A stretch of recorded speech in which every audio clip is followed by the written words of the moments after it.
is Gay San Francisco, an inside look at the life of San Francisco's homosexuals. They number 90,000 at least, according to police department figures. They work to conceal their sexual orientation by day, and only at night do they show their true colors. It was 1963, 1964, and I'll never forget, it was a summer day, the Life magazine came, and on the cover story was The Secret Life of Homosexuals. I realized, oh my God, this is me. They're talking about me. I will never ever forget those pictures. I opened up the magazine, and it ran the full spectrum of the stereotype. And on the left was a leather bar. And it was, I believe they took the photographs in New York, and it was this dark, seedy, underworld, leather, scary looking men. I mean, I was just terrified to look at it. I said, oh my God. And then you flip the page, and on the other side was an effeminate man walking down Fifth Avenue in a fuzzy sweater and his hair coiffed. And I mean, it was a stereotypical fag. And people pointing. And I remember the disdain look that people were giving him. And I realized, oh my God, if this is what my world is, I have a choice. Leather poodles, leather poodles, leather poodles. And decidedly, I wasn't any of those, so I don't know what, all I knew is that my life was pretty doomed. And I remember distinctly saying aloud, HOMOSEXUAL, 10 letters. I have a name for this.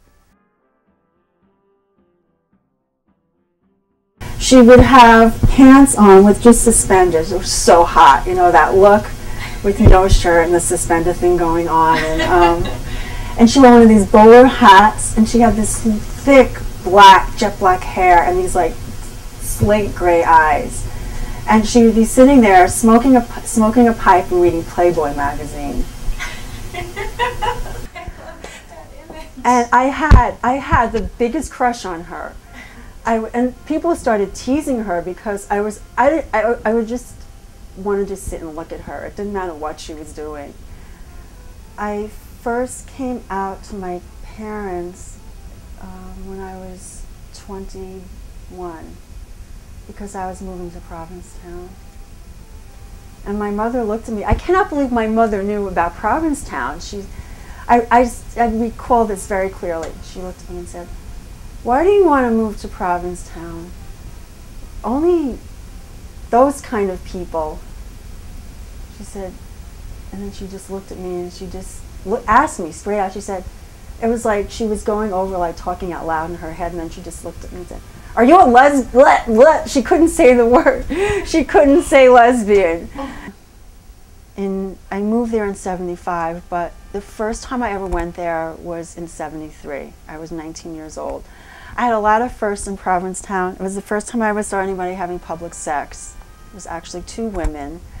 It was Caroline's birthday party. And we walked in, and there she was with Janet. It was her partner. And they were in a 69 position on the floor, rolling around, stark naked. And everyone's like dancing to the disco music, like all around them, like it was the most normal thing in the world for the birthday girl that had be having sex with her girlfriend in the middle of the floor. 19, grew up on Long Island, suburbs, never saw anything like that in my life. I came out mainly because it was too uncomfortable for me to stay in the closet. And I felt that I had to live an authentic life, and the only way I could live authentically was to name my feelings and my desires and to live the life that I had attached the name to, for better or for worse. I remember the very first gay parade that was ever had here in the city. Helen and I were on Market Street, and we were having a soda at the old Blum's counter, which is no more.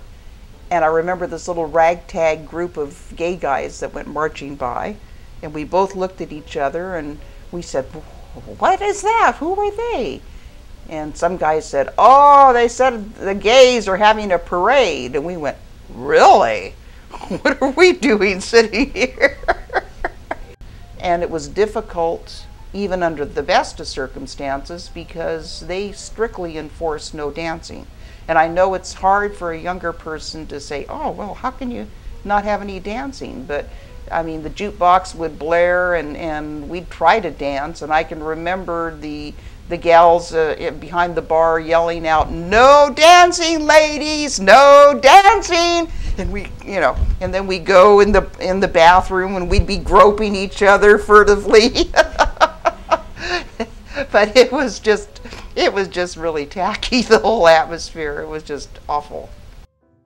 The butch and the femme roles, that was much more played, I would say. I really could never figure out which one I was.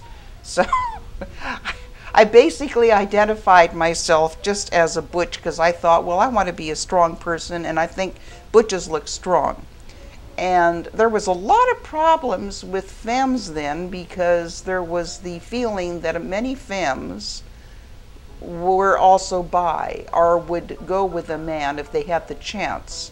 And in many cases that seemed to be the case, because the femmes would oftentimes come in there to the bars with men. And a lot of us were suspicious of why they were there. What was their motive? The butches were much more masculine then. They seemed to be a lot more into the role playing, and the femmes were what you would call the high femme. And I remember that I had hair when I first moved to the city that was down past my knees. And the first thing I did when I hit the city was I cut it all off.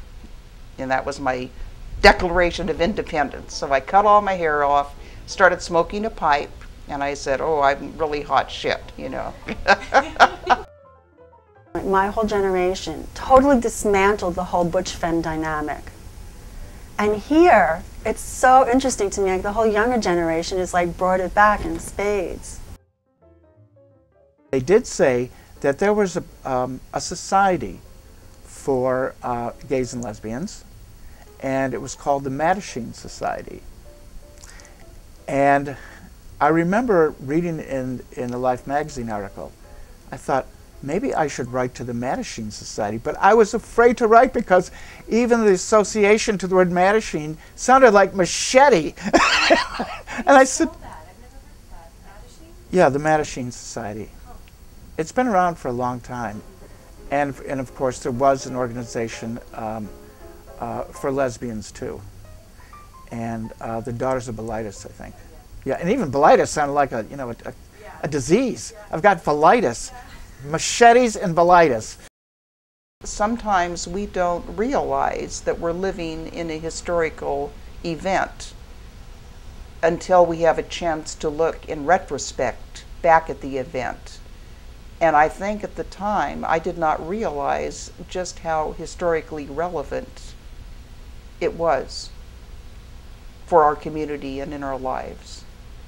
I think that we have a lot of angels that continue to fight in our behalf, have fought, will continue to fight, but sometimes we're not necessarily aware that the angels are among us and are fighting for us. Now, Roosevelt said we have nothing to fear but fear itself, and it can just hold you down and suffocate you. And once you realize nothing incredible is going to happen, nothing terrible is going to happen, and you'll get through it, and it's not as bad as you think. It's a big, wide, wonderful world. You just have to crack that shell and get out.